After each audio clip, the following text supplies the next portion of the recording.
بسم اللہ الرحمن الرحیم نحمدہ ونصلی علی رسولہ الکریم اما بعد۔ آج کی پہلی حدیث مبارکہ کا عنوان ہے غیر اللہ کی قسم کھانا۔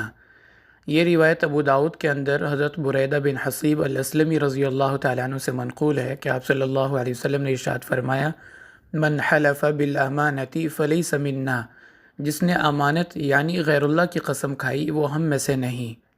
زمانہ جاہلیت میں عرب لوگ ہر اس چیز کی قسم کھاتے تھے جس کو وہ اپنے گمان میں افضل یا عظمت والا سمجھتے تھے، جیسے بتوں کے نام کی قسمیں، اپنے ماں باپ یا بچوں کی قسمیں۔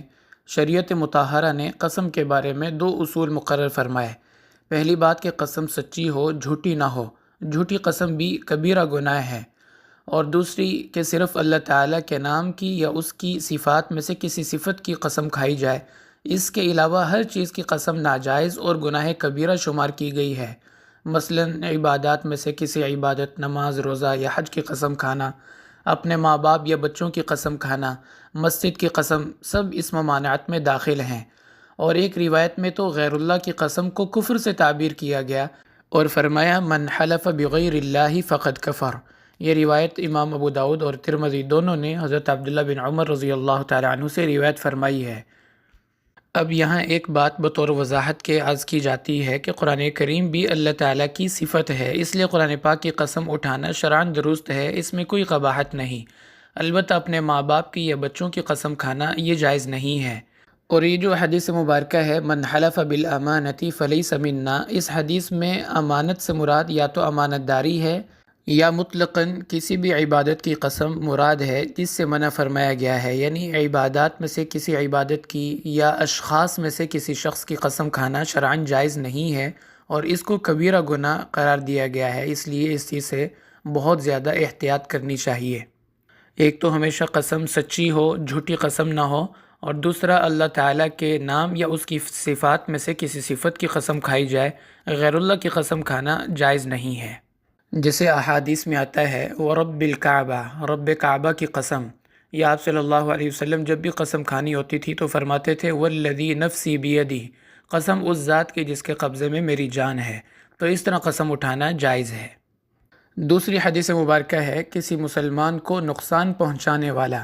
یہ روایت حضرت ابو ہریرہ اور ابن عباس رضی اللہ تعالی عنہما دونوں سے منقول ہے کہ آپ نے ارشاد فرمایا من ضار مسلما فلیس منا ولسنا منہ فی الدنیا والآخرہ، جس نے کسی مسلمان کو نقصان پہنچایا اس کا ہمارے سے اور ہمارا اس سے کوئی تعلق نہیں، نہ دنیا میں اور نہ ہی آخرت میں۔ کیونکہ صحیح معنوں میں مسلمان وہی ہوتا ہے جو اپنے بھائی کے ساتھ وہی معاملہ کرتا ہے جس کو وہ اپنے لیے پسند کرتا ہے، اور دوسروں کو بھی اس نقصان سے یا اس تکلیف سے بچاتا ہے جس سے خود بچنا چاہتا ہے۔ اور ایک روایت میں ایسے شخص کو ملعون قرار دیا جو کسی مسلمان کو نقصان پہنچائے یا اس کے خلاف خفیہ چالیں چلے، ملعون من ضار مؤمنا او مکر بہ۔ اللہ تعالی ہماری حفاظت فرمائے۔ تیسری حدیث مبارکہ ہے دلوں میں جدائیاں اور نفرتیں پیدا کرنے والا۔ یہ روایت امام طبرانی نے حضرت معقل بن یسار رضی اللہ تعالیٰ عنہ کی سند سے ذکر فرمائی کہ آپ صلی اللہ علیہ وسلم نے ارشاد فرمایا من فرق فلیس منا، وفی روایت ملعون من فرق، کہ جس نے تفریق پیدا کی وہ ہم میں سے نہیں، اور ایک روایت میں ہے جو تفریق یعنی دوریاں پیدا کرے وہ ملعون ہے۔ شریعت نے مل جل کر رہنے اور اخوت کی فضا کو قائم رکھنے کی ہر ممکن کوشش فرمائی ہے، اور جو چیز دلوں میں نفرتیں پیدا کرے، لوگوں میں دوریاں پیدا کرے، اس کی حوصلہ شکنی کی گئی بلکہ اس پر لعنت فرمائی گئی ہے۔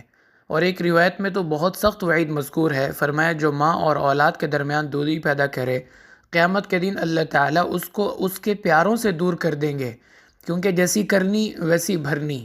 شریعت میں سزا من جنس العمل ہوتی ہے، لہٰذا جو دنیا میں کسی کے ساتھ جو کرے گا کل قیامت میں اس کے ساتھ وہی کیا جائے گا۔ اور اس حدیث مبارکہ کے شان ورود کے بارے میں لکھا ہے کہ آپ صلی اللہ علیہ وسلم نے یہ حدیث مبارکہ اس موقع پر ارشاد فرمائی جب کوئی انسان دو محرم رشتہ دار غلاموں کا مالک ہو اور دونوں کو الگ الگ جگہ بیچ دے، مثلا باندی اور اس کا بچہ، یا دو سگے بھائی دونوں کو الگ الگ خریدار کے ہاتھ بیچا اور ان میں جدائی کر دی، تو فرمایا وہ ملعون ہے اور ہمارے ساتھ اس کا کوئی تعلق نہیں۔ تو اسی سے علماء نے یہ نقطہ نکالا کہ جو دو دوستوں یا بھائیوں میں خاص طور پر میاں بیوی میں جدائی پیدا کرنے کی کوشش کرے وہ بطریق اولیٰ اس وعید میں داخل ہوگا۔ اللہ تعالیٰ اپنی رحمت سے ہماری حفاظت فرمائے۔ وآخر دعوانا ان الحمد للہ رب العالمین۔